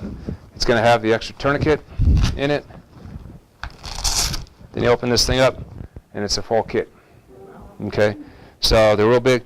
This is one of the Hemicon bandages. All right, so you've got this is like a pressure bandage, and they have this. They developed this clotting powder type stuff that they'll saturate it with. That actually, when you put it on the wound, it actually clots almost right away. They really had to work on it because initially it was very powdery, and now it's kind of embedded in here because the initial conflict or the initial generation of this, a lot of medics were getting messed up because it would be windy, and they'd tear it open, and the wind would bring the stuff in their eyes. And so it would kind of mess them up a little bit. We have another bandage, which I don't have now. It was developed by an American company based off of what the Israeli had, and it was called the Israeli bandage. Well, being the political climate that it is, we had to, as we carried it, we called it the Iraq or the Israeli bandage. Well, once the locals found out we called it the Israeli bandage, they refused to let us treat them with it. So now we call it the emergency bandage. So we had to change what we call our medical equipment. So the Iraqis, because they're like, well, we're not going to let you use an Israeli bandage on me. So we'll call it the emergency bandage and stuff. So, and then the last thing I brought was this is a dummy round. This is a training round. So it's internet round, but this is a 25 millimeter round for the Bradley. Okay, so this is what actually fires this part here, and this is the back end of it here. So the Bradley is one of the vehicles I was showing that was on the trailer. So this is kind of what I do now as a combat engineer, platoon sergeant. What are you responsible for? What does a platoon sergeant do? As a platoon sergeant, I've got 31 guys in my platoon. Should have 36. We're a little short right now. But I'm also the company master gunner, and that's kind of where I make my money. As the master gunner, I'm the one that's in charge of the Bradleys for the whole company. And actually, I work with all the Bradleys in the battalion. So it's my job to know all about the main gun, the coax, to service it, to rebuild it, do whatever that needs. So that in itself is a full-time job. So they got me doing that and working as the platoon sergeant. So that kind of takes up my time. But we just did that gunnery. You saw some pictures of that. And that's where you're out there on the range with the Bradleys, engaging targets, and basically you don't sleep. The crews get a chance to sleep, maybe if they get a chance, but as the master gunner, you're doing the day shift and the night shift. So, okay. Yes, sir. Eric, with your nursing degree, did you ever have a lot of pressure to go there instead of when you went back in, or when you? Well, I tried to stay medical, like I said, but the Army had other plans. But that being said, when I did have my medic and nurse for OIF 1, I went back, as a forward observer, but they knew that had the medical background. So there was a few opportunities to practice my medical skills. We'd moved into an area, an IED had hit a friendly vehicle, and the guy had a little shrapnel in his arm. It was nothing big. But when they went to go, my patrol went to go check out the tree line, they just dumped me off to take care of this guy, because I wasn't the patrol leader. And then we had another incident where we had set up a traffic control point, and they had a vehicle trying to push through it, and we shot up the vehicle. And it wasn't friendly fire, but it was an Iraqi policeman was trying to push through there. He didn't see us, but he was all right. We just shot him. But so I did get a chance to practice some medical skills in conflict. How about your jail? Oh, working at Camp Cropper? Yeah, Camp Cropper. I did have some pictures on here, but we did first responder training for Iraqi EMTs. All right, these were Iraqi soldiers that were working in the prison as prison guards, and they were selected to be medical personnel. So what we did for them was actually did medic classes and stuff like that. So again, I got 5 different jobs in the military, liked every one of them. Combat engineer right now, I think I like this one the best though. Okay, has anybody got any questions at all? Sure. I'm just curious what the thoughts are to the Iraqi veterans, what's going on over there right now. Honestly, I went over there OIF 1, and the place was all beat up, corrupt. We've spent billions of dollars every single time that I went back. It was the exact same country. There was no, from my point of view, there was no improvement. I know there was a lot of improvement in some areas, a lot of corruption. Like we've spent billions and billions of dollars. We gave them tons and tons of vehicles and stuff, and those just all got sold in the black market. And as we were leaving, as we shifted over to Operation New Dawn, everybody was like, we're getting out of here as soon as we can, and this country is just going to collapse again. And obviously with ISIS coming down from the north and from Syria, exact same thing. I knew that was going to happen. I'm not, a seer or anything like that. Everybody could tell that it wasn't a very stable country anyway. And we spent a lot of money and time getting the Iraqi military built up, and they've just kind of, they're not fighting back. So how I feel about it is just, it's, an area of conflict that, we have a stake in now. We've given them certain promises and stuff like that. So we have advisors there, and Iran's starting to send advisors there. So it's interesting. Yes, sir. With the quality equipment you left, the ability to take care of it has gone with the Americans when they left. Mm-hmm. So that stuff is going to eventually wear out and Yeah. the desert like the rest of the stuff. Yeah, a lot of the vehicles and stuff that we left there is more expensive to bring it back than what the vehicle is worth. So we, gave it to the Iraqi government. Hey, this is for your new military. We showed them how to take care of the stuff, and then hopefully they have the resources to maintain that stuff. And I'm sure we had some contracts and stuff. But now a lot of that stuff is now in the hands of ISIS. There's actually videos and stuff. They're driving on our Humvees, our tanks, our vehicles that we left behind for the Iraqi military. They just left it, and so now you've got this Islamic terrorist organization pushing through, and they're just, as they're pushing, they're getting stronger and stronger and stronger. So it's an interesting situation over there. Maybe just one final. Several times you mentioned that there are certain aspects of the military that you like. Mm-hmm. What kept attracting you back? Could you explain that a little more? Yeah, I'm not trying to sound negative about the military. I love the military. It's just being a veteran, and then a lot of y'all in here obviously are veterans. It's just the camaraderie that you get. You can take a group of civilians, and nobody really kind of talks to each other. Maybe they do, maybe they don't. But you go into a group of military guys that have never even talked to each other before, and you can instantly just start talking. There's just that instant bond, that instant camaraderie that you just can't get anywhere else.